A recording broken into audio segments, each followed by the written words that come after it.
equivalent of a 25-story building. Now, the structure located on the flight deck is known as the island. Now, this is where most of the ship's operations are controlled.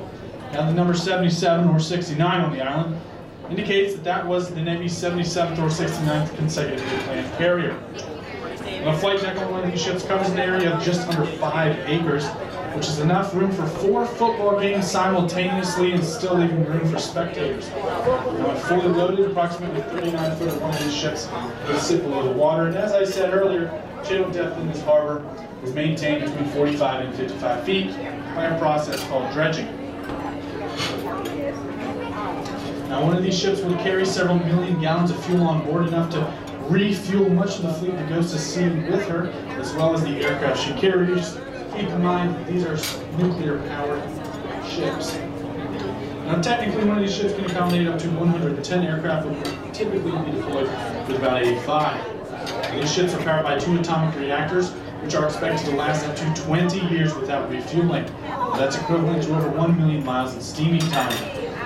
Now, combined, one of these turbines can produce 280,000 shaft horsepower, giving each ship a top speed in excess of 30 knots. Now, with the air wing on board, one of these ships carries a crew of close to 6,000. Now, that means they serve almost 18,000 meals per day, and the groceries cost taxpayers about $1 million a month.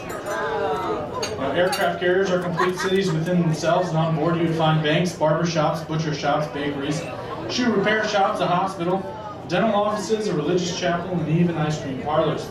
Now, for the most part, these ships are air-conditioned throughout. Now, if a supercarrier were to travel to the West Coast, it would have to travel around South America because they are much too long and too wide to pass through the Panama Canal. Now, if you were to stay in one of these ships up on her stern, she would be approximately 100 foot shorter than the height of the Empire State Building. Now, it only takes 160,000 gallons of